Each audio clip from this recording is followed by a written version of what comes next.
Hello दोस्तों, I am professor Anup Kumar, government polytechnic Raghopur Supaul से। तो पिछले क्लास में हमने अर्थमेटिक सिस्टम पढ़ा था, जिसमें बाइनरी एडिशन, सब्ट्रैक्शन, मल्टीप्लिकेशन, फिर ऑक्टेल का एडिशन, सब्ट्रैक्शन और हेक्साडेसिमल का एडिशन, सब्ट्रैक्शन देखा था। अब आप लोग ये मत पूछिएगा कि सर डेसिमल का एडिशन और सब्ट्रैक्शन नहीं पढ़ा है ना। तो डेसिमल तो आप लोग रियल लाइफ में हमेशा यूज करते हैं, जो बचपन से पढ़ते आए हैं, तो वो सब आप डेसिमल पे ही यूज करते हैं, जो हम लोग रियल लाइफ में यूज करते हैं। आज हम स्टार्ट करते हैं कॉम्प्लीमेंट। क्यों कॉम्प्लीमेंट का यूज हुआ है ना, क्योंकि हम लोग सब्सट्रैक्शन तो कर ही ले रहे थे ना, बाइनरी, हेक्साडेसिमल, ऑक्टल में सब्सट्रैक्शन कर ले रहे थे, लेकिन वो थोड़ा कॉम्प्लिकेटेड था। ठीक है, कॉम्प्लीमेंट का यूज किया गया सब्सट्रैक्शन को सिंपल मेथड बनाने के लिए। ठीक है, डिजिटल कंप्यूटर जो परफॉर्म करता है सब्सट्रैक्शन का, वो कॉम्प्लीमेंट द्वारा ही परफॉर्म किया जाता है। कॉम्प्लीमेंट का जो यूज होता है वो सब्सट्रैक्शन ऑपरेशन के लिए होता है, और इसका जो दो टाइप्स में यूज करते हैं कॉम्प्लीमेंट, एक होता है डिमिनाइज रेडिक्स कॉम्प्लीमेंट और दूसरा होता है रेडिक्स कॉम्प्लीमेंट। डिमिनाइज रेडिक्स कॉम्प्लीमेंट को R-1 कॉम्प्लीमेंट कहते हैं और रेडिक्स कॉम्प्लीमेंट को RS कॉम्प्लीमेंट कहते हैं। ठीक है, अब थोड़ा समझते हैं। आर को आप समझिए 2 जो बाइनरी है, 8 जो ऑक्टेल है, 16 जो हेक्साडेसिमल है। और R-1 को समझना है आपको। R-1 यानी कि 1, यानी कि इसी में -1, 1, फिर नेक्स्ट होगा 7, यानी कि 8 में -1, 7, फिर 15 जिसको F भी कहते हैं, 16-1। ये हो गया मेरा R-1 कॉम्प्लीमेंट, ये हो गया RS कॉम्प्लीमेंट। अब देखते हैं R-1 कॉम्प्लीमेंट का पहला एग्जाम्पल कौन सा है, 1 कॉम्प्लीमेंट। 1 कॉम्प्लीमेंट जिसका बेस 2 है ना, बेस 2 है। 1 कॉम्प्लीमेंट और 2s कॉम्प्लीमेंट का बेस 2 ही होगा ना, तो बेस 2 है। बेस 2 यानी कि R बराबर 2। ये तो बाइनरी नंबर सिस्टम के लिए यूज करेंगे, 1 कॉम्प्लीमेंट और 2s कॉम्प्लीमेंट। 7 और 8 कॉम्प्लीमेंट यूज करेंगे ऑक्टेल नंबर सिस्टम के लिए। 15 जिसको F भी कहते हैं, F's कॉम्प्लीमेंट, और 16 कॉम्प्लीमेंट ये यूज करेंगे हेक्साडेसिमल नंबर सिस्टम के लिए। ठीक है, 1 कॉम्प्लीमेंट निकालने के लिए पहला मेथड जो है वो है 2 पर पावर n-1 जो दिया हुआ है उसका बाइनरी वैल्यू 2 माइनस n क्या है सब देखिए अब अच्छे से। 1's complement of any number, 1's complement of any number n is equivalent to n क्या है, जो आपका गिवन क्वेश्चन में जो दिया हुआ है। क्वेश्चन क्या है मेरा, ये है n इक्वल टू 101। इसका 1's कॉम्प्लीमेंट निकालना है, तो क्या करना है,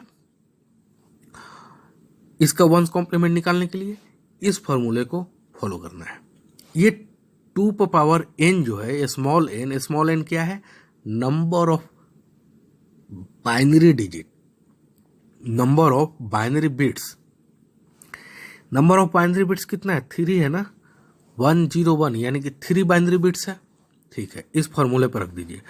2 पर पावर 3 -1 का 2 क्रॉस करके 2 लिखा है मैंने, यानी कि उसका बाइनरी लिखना है ना। 2 पर पावर 3 -1, 2 पर पावर 3 -1 कितना हो गया, 7 ना। इस 7 को बाइनरी में लिखिए पहले, इस 7 को बाइनरी में लिखेंगे तो 111 हो जाएगा। 111 माइनस n n क्या था मेरा, 101 -101। अब यहाँ पे 111 -101 कर लीजिए और जो आएगा मेरा वो रिजल्ट होगा 010। ये रिजल्ट हो गया। ठीक है, 1 - 1 0, 1 - 0 1, 1 - 1 0, ये आ गया आंसर। ये तो था पहला कॉन्सेप्ट, फर्स्ट स्टेप जब इस फॉर्मूले को यूज करेंगे तो।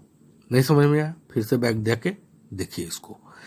सेकंड मेथड क्या है, क्वेश्चन मेरा क्या है, क्वेश्चन क्या है सेकंड मेथड निकालने के लिए, क्वेश्चन है मेरा n = 101। इस 101 का यहाँ n = क्या है 101, इसका वंस कॉम्प्लीमेंट निकालना है। तो कुछ नहीं करना है, इसके ऊपर सारे डिजिट के ऊपर 111 लिख दीजिए, उसके बाद सब्सट्रैक्शन कर लीजिए, सिंपल सब्सट्रैक्शन कर लीजिए। तो 1 - 1 0, 1 - 0 1, 1 - 1 0 हो गया, आंसर आ गया ये सेकंड मेथड। थर्ड मेथड जो मोस्ट इंपॉर्टेंट और मोस्ट कन्वीनियंट कॉन्सेप्ट है, बहुत आसान। ठीक है, कुछ नहीं करना है, n क्या है, n दिया हुआ मेरा क्वेश्चन 101 का कॉम्प्लीमेंट निकालना है। कौन सा कॉम्प्लीमेंट, वंस कॉम्प्लीमेंट निकालना है। तो क्या करना है, 1 को कॉम्प्लीमेंट, कॉम्प्लीमेंट का मतलब होता है 1 का 0 कर देना या 0 को 1 कर देना। तो 1 का 0, 0 का 1, 1 का 0, सिंपल यही आ गया, कॉम्प्लीमेंट हो गया। कॉम्प्लीमेंट यानी कि नॉट गेट से, है ना, नॉट गेट, ये नॉट गेट है, यहाँ पे अगर 1 देंगे तो ये 0, 0 देंगे तो 1, बस कॉम्प्लीमेंट करना। नॉट गेट मतलब कॉम्प्लीमेंट। तो कॉम्प्लीमेंट 1 का 0 हो गया, 0 का 1 हो गया, 1 का 0, ये जो आंसर आ गया यही आंसर है, आंसर है ये, फाइनल आंसर है ये। ठीक है, तो कितना आसान था थर्ड मेथड। ठीक है, तो आपको अगर वंस कॉम्प्लीमेंट के बारे में पूछेगा तो पहले कॉम्प्लीमेंट के बारे में लिखना है, क्या है कॉम्प्लीमेंट, वंस कॉम्प्लीमेंट के पूरे तीनों मेथड को लिखना है। ये था सब्जेक्टिव। लेकिन जैसे ही ऑब्जेक्टिव क्वेश्चन पूछिएगा कि ये मेरा बाइनरी नंबर दिया हुआ है, इसका वंस कॉम्प्लीमेंट निकालना है, तो हमेशा थर्ड मेथड को फॉलो कीजिए, क्योंकि आपको टाइम लगेगा ना। ऑब्जेक्टिव क्वेश्चन में आपके कॉन्सेप्ट से थोड़ा ना मतलब है, वो थोड़ा चेक करने वाला है, वो तो ABCD कौन आंसर सही है इससे मतलब है उसको, कि आप कौन सा सही किए हैं। ठीक है, ये हो गया। अब आते हैं हम सेकेंड कॉम्प्लीमेंट को पढ़ते हैं, 2s कॉम्प्लीमेंट। इसका भी बाइनरी नंबर सिस्टम पे ही यूज करेंगे, जिसका बेस होगा 2, 2s कॉम्प्लीमेंट का भी। अब 2s कॉम्प्लीमेंट निकालने के लिए भी 3 मेथड है, फर्स्ट, सेकेंड और थर्ड मेथड। ठीक है, और इसका एक और मेथड है जो बहुत आसान है, वो हम बाद में देखेंगे। लेकिन फर्स्ट, सेकेंड और थर्ड मेथड जो मैंने लिखा है वो हमेशा आसान मेथड है, जो ऑब्जेक्टिव पॉइंट ऑफ व्यू से बहुत फटाक से आप निकालिएगा और आंसर आ जाएगा। सेकेंड, फर्स्ट मेथड जो है उसका फार्मूला है 2n, और 2n का जो भी वैल्यू आएगा वो डेसिमल में ही होगा, है ना। मान लीजिए n का वैल्यू 3 है तो 2 3 कितना होगा, 8 होगा ना। ये डेसिमल में, बाइनरी में तो है नहीं, तो इसको पहले बाइनरी में कन्वर्ट करना है। ठीक है, वो चीज़ है ये। यहाँ पे जो 2 लिखा हुआ है, यहाँ जो 2 लिखा हुआ है, यानी कि आपको बाइनरी में कन्वर्ट करना है 2n को। 2n -n, ये फर्स्ट मेथड है फार्मूला। n का वैल्यू दिया हुआ है 101101। तो क्या करना है, पहले इसमें टोटल नंबर ऑफ डिजिट कितना है, तो 1011010, यानी कि 7 टोटल बाइनरी डिजिट है। तो 2 7 कितना हो गया, 56। इस 56 का आपको बाइनरी में कन्वर्ट करना है, जो क्या हो जाएगा 10000000, है ना, 0। ये आप निकालिएगा खुद से। ठीक है, तो 56 का बाइनरी में लिख दिया मैंने ये -n, यानी कि ये जो n दिया हुआ है क्वेश्चन में। फिर दोनों का सब्सट्रैक्शन कीजिए और ये फाइनल आंसर आ जाएगा आपका। सेकेंड मेथड क्या करना है, जो n दिया हुआ है, n क्या दिया हुआ है, ये दिया हुआ है n। इस n के सारे डिजिट के ऊपर, सारे बाइनरी डिजिट के ऊपर 1 लिख दीजिए, और उसके बाद सब्ट्रैक्शन कर दीजिए, और जो रिजल्ट आएगा, ये था मेरा जो रिजल्ट आ रहा था वो वंस कॉम्प्लीमेंट आ रहा था, ये जो रिजल्ट आया, ये जो रिजल्ट आया वंस कॉम्प्लीमेंट का रिजल्ट आया। इसको देखिए ध्यान से, यही चीज किया ना मैंने, इतना, सिर्फ इतना को देखिए, सेम किया जो वंस कॉम्प्लीमेंट में करते थे, लेकिन एक्स्ट्रा 1 ऐड कीजिएगा तो 2s कॉम्प्लीमेंट का रिजल्ट आ जाएगा। यानी कि ये जो काम किया मैंने, ये वंस कॉम्प्लीमेंट का काम किया, इसमें जो रिजल्ट आया उसमें 1 प्लस कर दीजिएगा तो क्या आ जाएगा, रिजल्ट जो है वो 2s कॉम्प्लीमेंट का आंसर आ जाएगा। तो एडिशन, बाइनरी एडिशन मैंने पढ़ा रखा है, उसको ऐड कीजिए और ये आंसर आ गया। थर्ड मेथड बहुत आसान है। क्वेश्चन क्या है मेरा, n का वैल्यू क्या दिया हुआ है, 1 0 1 1 0 1 0। अब बताइए कि ये जो है और ये जो है, राइट हैंड साइड में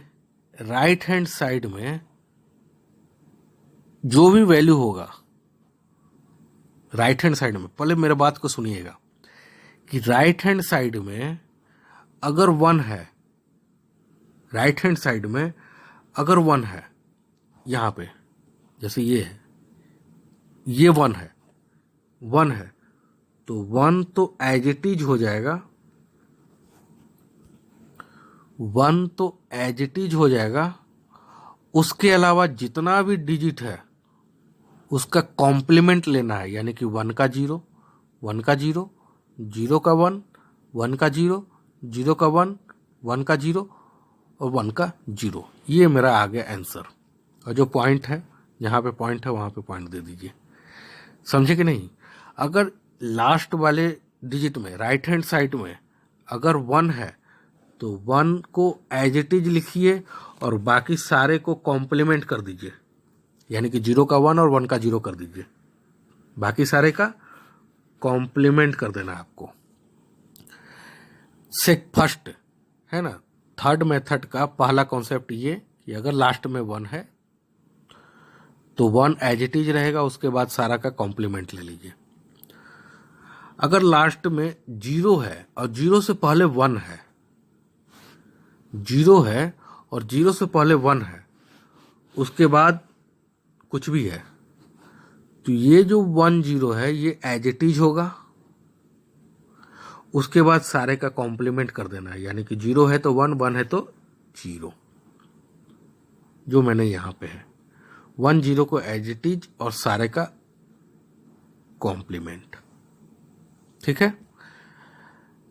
अगर क्वेश्चन 0 है, उससे पहले भी 0, राइट साइड में है ना, राइट साइड से देख रहे हैं, राइट साइड में 0 है, उससे पहले भी 0 है, उससे पहले भी 0 है, 1 है, फिर कुछ आ रहा है 0 1 0 1 है ना, यानी कि 0 फिर से 0 फिर से 0, अब यहां जाके 1 आया, फिर यहां 1 0 1 0 कुछ भी है, तो ये 1 के बाद जितने भी लास्ट में 0 होते हैं, 0 0 0, अब यहां पे 1 आया है ना, पहले क्या था 0, फिर उसके बाद 1 आया है ना, 0 फिर उसके बाद 1 आया, तो इसको एज इट इज लिख देते थे। उसी तरह 0 0 0, अब यहाँ पे 1 आया, यानी कि इसको एज इट इज लिख देना है 1 0 0 0, और इसका ले लेना है कॉम्प्लीमेंट, 1 का 0 0 का 1 1 का 0 0 का 1, ये मेरा आ गया 2s कॉम्प्लीमेंट। एक और एग्जांपल लिख रहा हूं मैं, 0 0 1 1 1 1 0, ये क्वेश्चन है, इसका निकालना है 2s कॉम्प्लीमेंट। तो राइट हैंड साइड में 0 है, ठीक है, फिर उसके पहले देखते हैं, फिर से 0 आया, फिर 1 आया। अब ये जो चीज है 1 10 हो, 1000 हो, 100 हो, मतलब ये मैंने डेसिमल में बोल रहा हूं है ना, एक्चुअली ये 100 नहीं है, ये 1 0 0 है ना। तो इस तरह का अगर डिजिट लिखा हो 0 0 फिर 1 आया, तो इसको एज इट इज लिखना है 100 और इसे ले लेना है कॉम्प्लीमेंट, यानी कि क्या हो जाएगा 1 का 0, 1 का 0, 1 का 0 और 0 का 1। ये मेरा आ गया 2s कॉम्प्लीमेंट का रिजल्ट। हमें लगता है इससे ज़्यादा एग्जाम्पल लेना सही नहीं है। आप 100% समझ गए होंगे। कुछ लोग नहीं समझे होंगे तो ध्यान से नहीं कॉन्सेंट्रेशन नहीं बनाए होंगे मेरे वीडियो पे, ठीक है। तो इसको फिर से बैक जाकर देखिए इसको। 1s कॉम्प्लीमेंट, 2s कॉम्प्लीमेंट, कॉम्प्लीमेंट बहुत इंपॉर्टेंट है। अभी वो क्वेश्चन मुझे याद नहीं आ रहा है, गेट में आया हुआ क्वेश्चन है। गेट जो आप बीटेक कीजिएगा तब ये गेट का एग्ज़ाम दीजिएगा, ठीक है। मोस्ट इम्पॉर्टेंट एग्ज़ाम है ये। इस एग्ज़ाम से अच्छे रैंक पे पीएसयू के जितने भी कंपनी है वो डायरेक्ट इंटरव्यू के लिए कॉल करते हैं। कुछ तो डायरेक्ट आपको रैंक बेसिस पे ही जॉब में ले लेंगे। और पीएसयू में बहुत सारे हैं, महारत्ना कंपनी है, जैसे कि ओएनजीसी हो गया, बेल नहीं है, बीएल नहीं है, बेल है, ओएनजीसी हो गया, एनटीपीसी है ना। तो बहुत सारे कंपनी है। फिर उसके बाद गेट के थ्रू आपको बार्क में होता है, भाभा एटॉमिक रिसर्च सेंटर, है ना, जो साइंटिस्ट बनते हैं यहाँ पे। फिर ये सब सारे कॉन्सेप्ट यूज होंगे, मतलब यहाँ पे भी इसरो में भी पूछे जाते हैं, मतलब हर एक एग्जाम में पूछे जाएंगे। जितने भी टेक्निकल एग्जाम है सब में पूछेंगे, है ना। इसरो के जो साइंटिस्ट एग्जाम होते हैं उसमें भी पूछते हैं। तो कॉम्प्लीमेंट मोस्ट इंपॉर्टेंट है डिजिटल का, और डिजिटल मोस्ट इंपॉर्टेंट है किसी भी एग्जाम के लिए, चाहे आपका सेमेस्टर हो। बहुत इंटरेस्टिंग सब्जेक्ट है, बहुत आसान है अगर आप समझते हैं तो। लॉजिकल है, कॉन्सेंट्रेशन बना के देखिएगा तो बहुत आसान है, ठीक है, कोई टफ नहीं है। तो इसको फिर से देखिए, रिवाइज कीजिए और नोट्स अपने हैंड राइटिंग में ज़रूर बनाइए, ठीक है। तो thank you so much. Next class में हम देखेंगे 7s और 8 कॉम्प्लीमेंट। उसके बाद हम देखेंगे 15s जिसको F कॉम्प्लीमेंट कहते हैं, और फिर 16s कॉम्प्लीमेंट। उसके बाद 3 टॉपिक बचता है आपका इस यूनिट का, grey code, BCD code, excess 3 code. तो ये सब पढ़ेंगे, उसके बाद ये यूनिट कंप्लीट हो जाएगा। फिर सेकेंड यूनिट में इन करेंगे। Thank you so much.